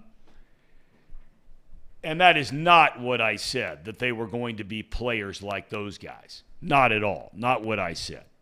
But, yeah, Senzel is without a doubt the odd man out when all is said and done. And they need him to play well so they can move him. Well, let's get our good friend Tracy Jones and his perspective on this. First of all, Tracer, there you are again. Southern California cool. Obviously got out in the sun a little bit. Got the T-shirt going. Got the hat backwards. Living the life of Riley. I don't think it gets much better than this. I mean, when you look at my lifestyle compared to the ham and eggers, I mean, you guys could get out for a little sun. Don't you guys have, like, at your apartment, a pool that you can sit out, get some sun? It's very healthy, good for vitamin D. Hey, great topic that you guys had about, who's the odd man out. Tom, I disagree with you. I like Senzel a little bit. Not a little bit. Remember, he was the second player drafted in that draft. Been hurt all the time, I agree. But I like the way he plays third base. But the question is, with De La Cruz hitting what he's doing down in AAA, you got to bring him up, Tom. You got to bring him up. Okay, but Tracy, let me focus a minute on. Let's do one of those at a time. Okay, so Senzel. Look, I'm not down on Senzel. I mean, I just think the guy's had a lot of bad luck with injuries, and you know better than anybody because you were a guy that went through it. You know how the arbitration process works, okay? Senzel's already gone down that road 2 years. He'll go down that road another year. He would be a year away from free agency. You're not going to pay a guy who's never on the field until this year. You're not going to take a chance of keeping him. And if all of these other guys kind of pan out, and there's no guarantee they will, Senzel becomes that guy that you can move around everywhere. But the Reds in their fiscal situation, they're not going to pay a super utility guy 10 or 11 million bucks a year. That ain't happening. You know what? I take a step back. You make a really good point. I kind of root for Senzel because I think he's had that's what I'm rooting for someone, and sometimes I become more of a fan than what I should, being a general manager or doing what's best for the team. I just think Senzel's a pretty good player, but you're right. You're not going to be able to keep him around at that pay, right? I mean, this isn't the Yankees or the Red Sox, so you make a good point. But the De La Cruz thing is extremely interesting because De La Cruz, what does he have to prove down in AAA? Does he have to hit 400 like I did in college? Or does he have to hit 500 like I did in high school? I mean, how high can he go? I mean, he's only human. The guy's put up numbers, the number one prospect in all of baseball. When was the last time the Reds organization has had a chance to say that? I don't think ever, right? Yeah, I mean, I'm with you. I'm with you all the way. They weren't doing this kind of stuff back when the Johnny Benches of the world were coming up.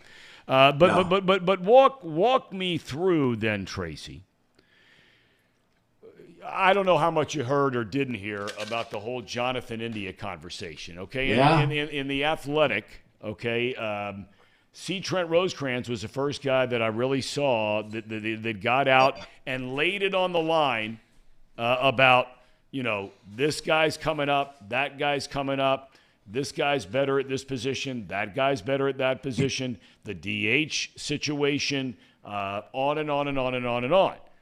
But the article, even though it broadened in scope, it's centered on India. Okay? He's not a good defensive second baseman. In fact, he's been among, if not the very worst defensive second baseman. He's also, he's a gamer. He cares. He looks to be a good leader. Yes. You're a stock guy, although you just said sometimes you get wrapped up in the emotion and the fandom of it all. But if you're Nick Kroll, do you even listen right now to offers for India? Yes, you do. I think if I'm a buyer or a seller of Jonathan India, I think I'm a seller. But here's what I want in return. I want your number one pitching prospect. Can I get that for Jonathan India? I mean, remember, Jonathan India's Rookie of the Year. He's a very good hitter, but that's my trade. That's what I want to do. And I want to go back to something we had talked about going back last week. Would you be buyers or sellers with the Reds in third place? A chance to actually win the division. I would be a seller. And I think Jonathan India is a big chip that you could get something in return. But it would have to be, I don't care if it's an A-ball pitcher, but he's got number one stuff. My job as a general manager would be to accumulate number ones. And if I could get someone for Jonathan India, I'm sure he's got a lot, the people respect him in the league.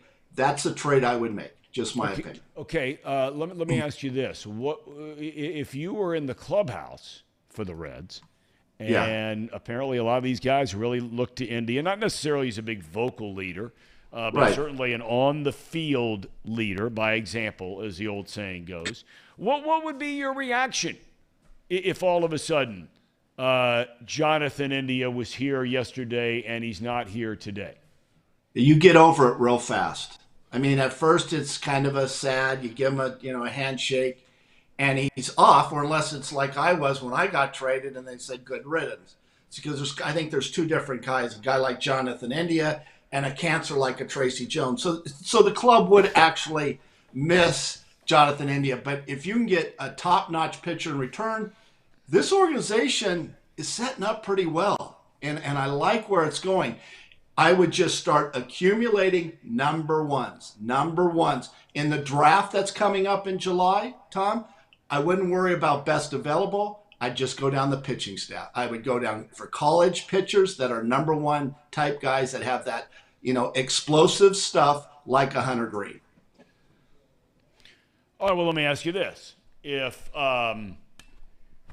and again, I'm going to get back again to just India, because I think we all agree that from a sentimental standpoint, Votto is still the face of the franchise and the most popular player because of what he's done.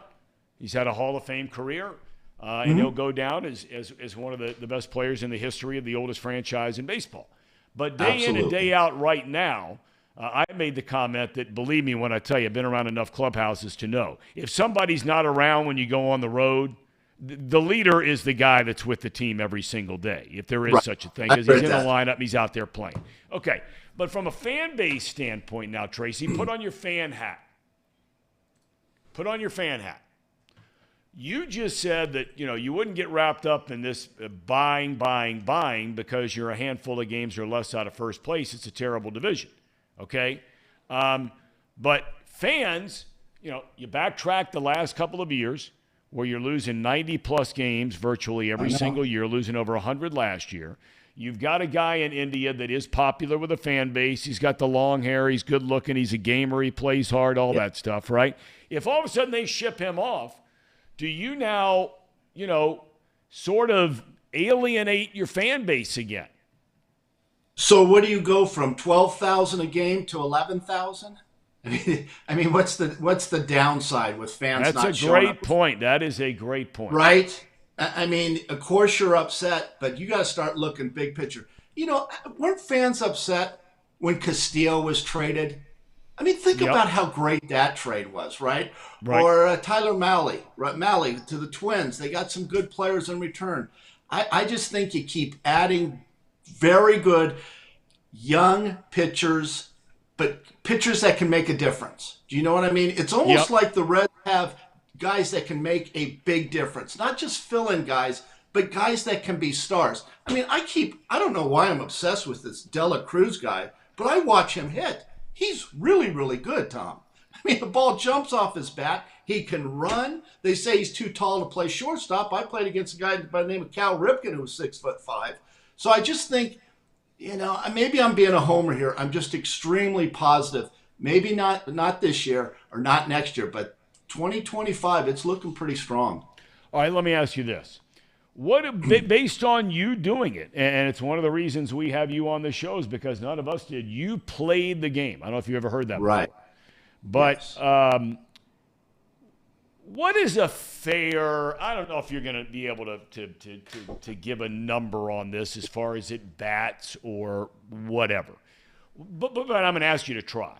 What's a fair number of at-bats and or games and or experience at the big league level for a player for you to be able to decide, we think this guy is going to be a good player, everyday player, successful, productive, everyday player, or this guy just doesn't have it?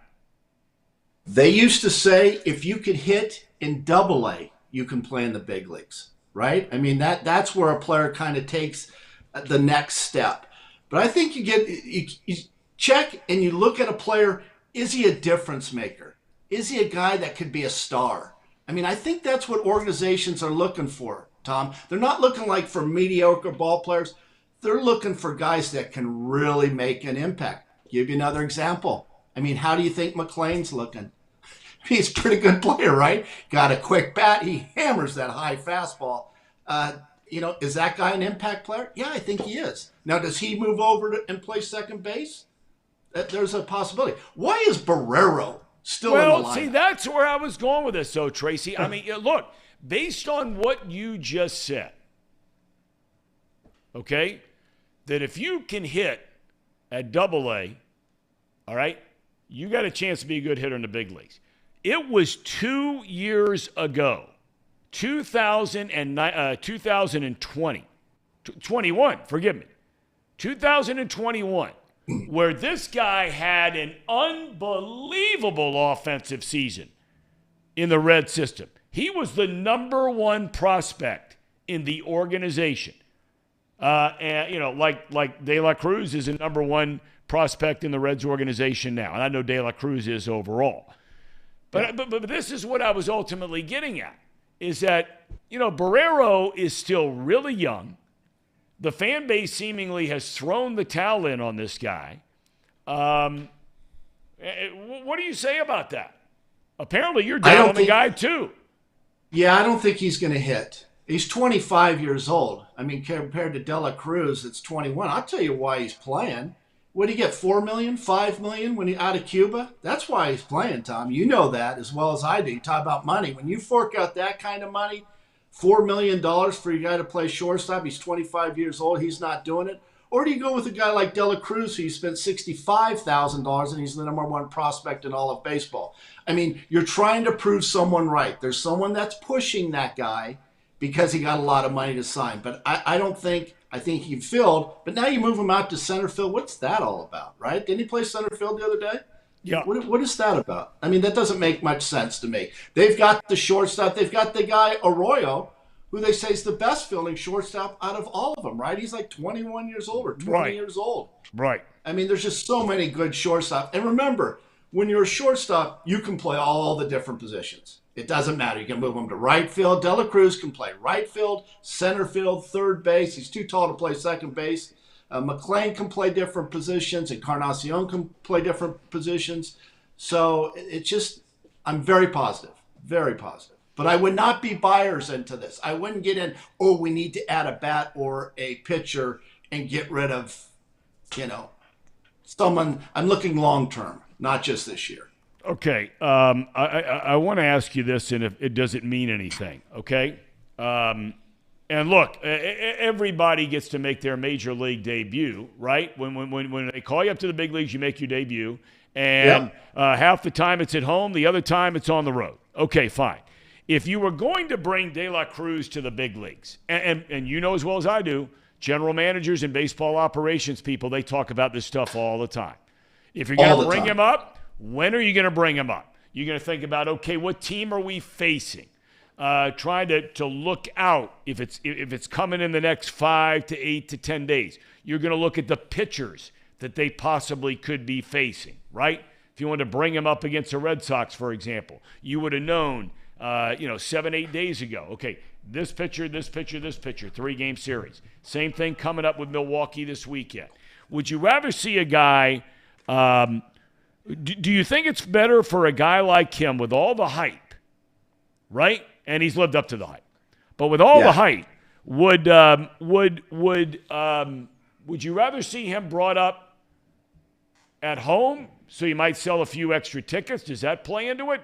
Or would you rather just kind of start on the road in St. Louis or in wherever, right? Who cares? What do you think? Here's the thing, and I'm all about the money.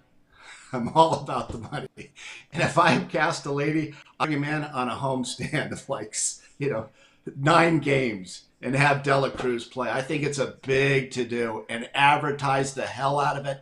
Number one prospect in all of baseball. This guy is going to be a superstar. This will be bigger than, go back to Homer Bailey or Adam That was Dunn. a big deal that night when Homer Bailey came up, man. It was that a big deal, right? Deal. Yeah. But the De La Cruz is bigger. I think he's that good. I think he is. So that's a great question. I'd wait and bring him home because being on the road can be a little different. But tough for a rookie. Make it easy. All right. Before we let you get out of here, and we're in the final minutes, look, we're talking about banging the drum slowly here for De La Cruz coming up to the big leagues. The drum right now is, it's Charlie Watts-esque here at this point. For those of you old enough to know who Charlie Watts, you know who Charlie Watts is? Tracy? I don't. He's the drummer for the Rolling Stones. Oh, jeez. I'm sorry. I should know that. Greatest rock and roll band of all time. Come on. Very overrated. Real quick, by the way, can you name, Casey, two members of the Rolling Stones? No, cannot. Paul, can you? No, I'm not. I would never pretend to be a music guy. Could never. Tracy, do you know two members of the Rolling Stones? Well, you have Mick Jagger. Yeah. And then you have that lead guitarist. What's his name? Angus Young. No, Keith wrong. Richards. That's okay. We move on. Keith Richards. Let's move on. All right. But the point is this is a drummer. Pick one in more modern days, okay? Yeah. This is a drummer who, drumming, really moving here now, the pace, right? Yep. And that is, Tracy, for the wedding bells officially beginning to ring Saturday. Tom, Tracy, this is Casey's last show. Casey will not be in on Thursday, so this is your last opportunity to talk to him. Well, I'm glad we can talk about the wedding and everything. I've got some ideas. I ran it back. Remember I was going to write you a check, Casey? My wife completely shot that down, so I have to get you a gift. And I forget, what flea market are you guys registered at? Is it the one up 75 toward Dayton? I got to get you a gift. Are they open on Friday, that flea market? I have no idea, to be honest. Saturday mornings, 10 a.m. Okay, and I just want to ask you this, too. And you're all right with it, because I want to make sure I'm not doing anything too shaky. But I've already put my table and my chair in my Range Rover, and it's ready to go Saturday night. I'm going to sign autographs. I'm only charging $5. Should I start that, sit that table and chair at the beginning of the potluck table of the, how people are going to make their way through and pick out the potluck, or at the end where all the kegs are? Where would you put my table and chair to sign autographs? Probably at the end of the cake table. We have little buntinis. They're like tiny cupcakes. We're not doing a traditional cake. Oh, really? So there's not going to be that ceremonial part of where you two, put the cake in each other's mouth, all over your face, whatever. That's just a 2-layered cake, and we're not cutting that up and serving it to people until all the buntinis are gone, and then we'll start serving that out. But yeah, so I would put you right by that. And by the way, I let my family finally know that you were planning on attending, and possibly you and Marty. Depends, right. And so I found out the other day that my aunt, she actually has a huge poster of you and Marty and of you, Tracy, all together of something. I don't know how, but she's got a poster of all of you hanging above her bed. Wow. Just of you guys. She's going to bring it in for you to sign. Now, what does she look like? Is she in her dirty 30s? Because that's the type that I prefer. She is in her 30s. What does she look like? She's in her 30s, and she's a very beautiful woman. Yeah, but she's from Blanchester. Those women are big. They're just that. They got those farm girls, and they're a little big. Hey, are we still charging for parking? Are we doing that? And how about a cover charge? Did we discuss that to make some? What about a 50-50 raffle? I'm still bringing, onion dip. Marty told me he's bringing a Jell-O mold. He always thinks that's a big hit, things like that. And Marty used to stay at my parents' house when the Dodgers played. He'd stay with my mom and dad. He always brought a Jell-O mold. Are those things? How are we doing with everything? I think all those things are happening, except for the charging for parking. Couldn't get that one through. The hostess, they they wanted to charge. If we were going to do that, they were going to take the profit. I wasn't able to keep it because it's on their property. So right. Nix that idea. Right. But the shoe shining, that's happening. That's gonna happen. Yeah, not the Coke closet because it's going to be 92. So what about just charging for like bottled water as they come in, something like that? Hey, the number one thing that's the most important is to make sure you don't run out of alcohol. Casey, how many kegs do you guys have? Do you guys have like 10 kegs? Yes. Or is it just beer by the can? I don't. That's a good question. I don't know if it's kegged or canned.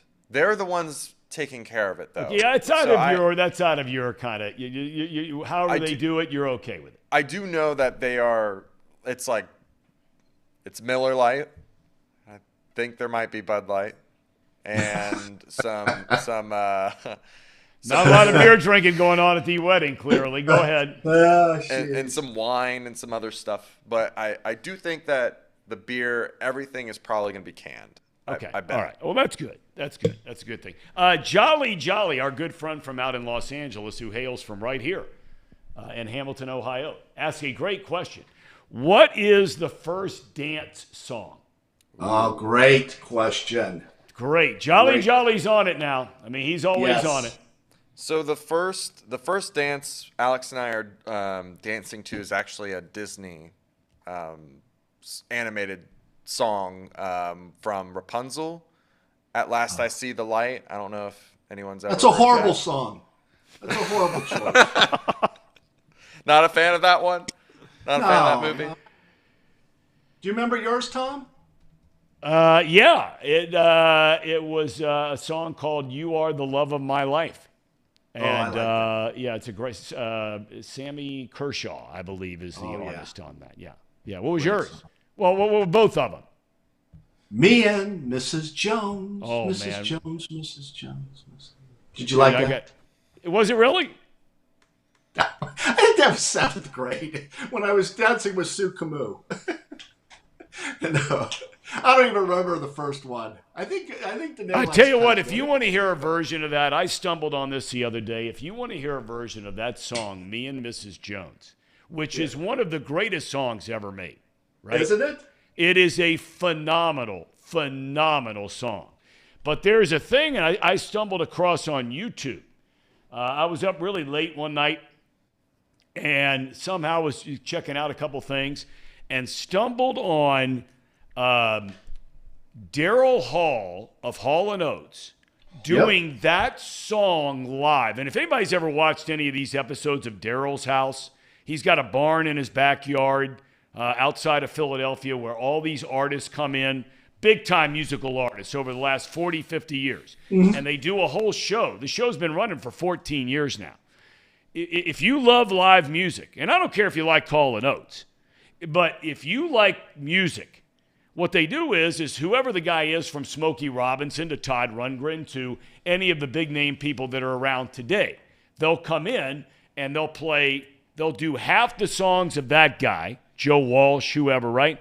And then they'll do half the songs of Daryl Hall's, hits through the years. But everybody's got a different voice. They bring in the different bands.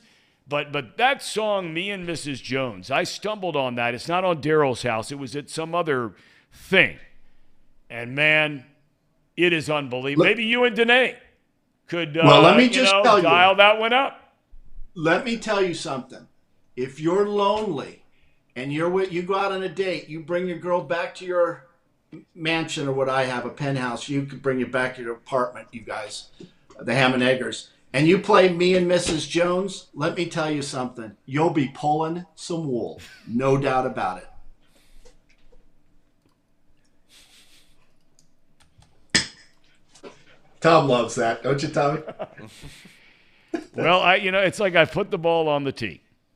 I put the ball on the tee. I just put it there, and that's what makes you so good. That's what makes you so good. There's no question. Billy Paul did the original of that song. For those of you that don't know. All right, Mr. Jones. Any final words? Because this, as Paul mentioned, this is your last time to really have any kind of on-air conversation before Casey Here's those wedding bells. Casey, remember, it's not too late. If you want to just kind of duck out, I'll understand. Just let me know so I don't have to go to that flea market and get you a gift, because I'm not going to get you a gift if you pull. Remember, when you get married, it's 50-50. You got to flip a coin, right, Casey? You'll flip that quarter you got in your pocket, 50, in your case, a penny, flip it. 50-50. 50-50. Well, I was already told by the bride's parents that if I were to just all of a sudden back out, that I would be sued very quickly for that, large amount of Casey, money that we've poured hold into on. this wedding. So you know what? It's all right. You know what? They don't understand. You're from Blanchester. You know how many people that are shaky in Blanchester? I'm sure you could get some muscle behind you, okay? You're not going to be intimidated. You're from Blanchester. Remember that. I forgot all about that. I've got some muscle. And Casey, all right. just on a piece of advice, don't go to bed mad and always laugh. I was with, Danae and I spent a lot of time this weekend.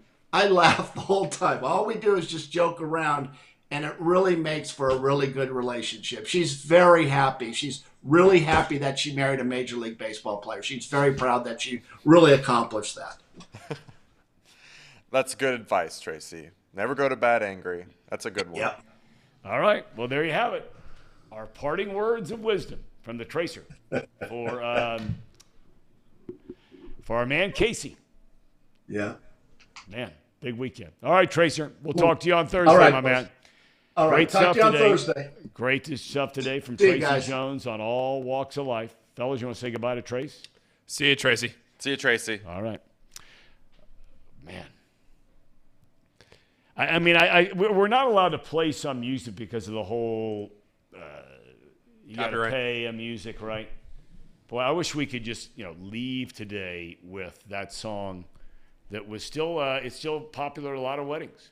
The old band Fifth Dimension. I'm showing my age here, I know, but that was a great song. Except we wouldn't play it for you because it was the Wedding Bell Blues. Blues, huh? Please marry me, Bill. In this case, please marry me, Case. Yeah, because this person was not being asked to be married. Right? All right. AJ says, best 30 minutes in television. PB's Ghost, it's a great line, says, Casey will be playing the Gap Band early in the morning at the wedding. Now, that is a big-time take. PB's Ghost goes straight to the top of the chat. Because anybody who pulls out the Gap Band early in the morning, find me another lover, that is a big-time take. So I know I'm not the judge this week, but if I was, PB's Ghost would go right to the top. High praise. It's good stuff. All right, tomorrow, we're waiting on final confirmation, but it looks pretty good. Tomorrow, Scott Boras is going to join the program. He's considered to be the most powerful man in baseball, even ahead of the commissioner. He's been the agent through tens of billions of dollars through the years. I mean, basically, you name a big name, he's their guy. He also has a lot of detractors. A lot of people feel like he's bad for the game. But I have always said, and my dad is always on it, and I got into it with my dad last week. I said, look, you say whatever you want about Scott Boras, whatever you want. And my dad's going to be on tomorrow, too, to talk about the Reds. I said, but all I can do is go by how Scott Boras treats me. And I've told the story before about when he was representing Greg Maddux. I was announcing the Cubs games. He and I, on a telecast, got all over Maddux about saying he wasn't going to negotiate. He was going to leave and be a free agent. We were in Pittsburgh. I'll never forget it as long as I live. I get back to my hotel room that night in Pittsburgh. Phone rings in the room. It's Scott Boras. He says, hey, let's talk about this a little bit. I watched you tonight. I heard what you had to say. He said, now I'm going to just counter some of the things you said with this, and this. And ever since that day, every time I've been around the guy, He has been phenomenal. He's smart. He was a former player. A lot of people say he was going to be a great major league player had he not gotten hurt. Shredded his knee a couple of times. He's an attorney. He's now the most powerful agent in baseball. Every time I've ever asked him, and not just when Tom Brennaman was going good, all right? You know, to be on a Fox Saturday or come on the booth during a Reds game or a Diamondbacks game or whatever. But when the wheels fell off in August of 2020 and I'm doing a podcast, every time I've ever asked Scott Boras to come on, the guy's done it. And he doesn't need to come on off the bench. But he does it, and I appreciate it. And so I don't badmouth the guy. I think everybody agrees universally, even if you don't like him, if you had to pick one agent in baseball to represent you, he would be your guy. All right, Case? We do have a cherry on top. All right, let's have it. Cherry on top presented by United Dairy Farmers. It's kind of a funny one. I did a little digging to make sure this was true. I think it's true, and even if it's not, we're going to take it at face value that it's true. So this comes to us via Twitter, and this is a tweet from who is that? I'm trying to read the name. Keelman. Okay. That Bo Jackson has had the hiccups for a year. A year. You're kidding. How do you have the hiccups for a year? Honest to God, how do you... Wait a minute, who is saying this? This was a Kleiman. big story. Sorry. Oh, not so it's a Keelman. legitimate story. Yeah. Okay. Holy Moses. Really? A year. Well, I mean... Could you imagine having the hiccups No, for like a day? I just can't imagine that there's not somebody out there, a doctor, because you know he's gone everywhere to try to get this fixed, right? Yeah. Yeah. And look, I know doctors on gods. I think Like, I'm oftentimes- pretty sure that could be a fake story. I don't know 100%. I'm pretty good at sniffing out fake stories, but I sent that to Casey, and I was like, Could you ever imagine? we're putting this in there. Okay. I don't believe that's a real story. No, but that has... There's no way. Whether it is a real story or not, I have heard of that being a thing. Okay. Like an actual thing. I don't know you- if that's real, though. Could you imagine having a year of hiccups? No. I couldn't. No. Chew you up. Mentally. Just never stop. How you sleep? How you do anything? You don't. No. I mean, no. Well, Casey, I guess this is, are you here tomorrow? I'm here tomorrow, and then Thursday I will not be here. Okay. Friday I will not be Okay. here. All right. Well, then we will have a chance to have an official bon voyage tomorrow. Of course. Okay.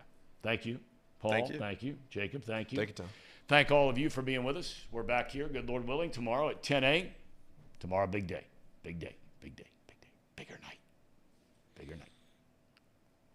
All right. We'll see you tomorrow. Like the stream before you leave.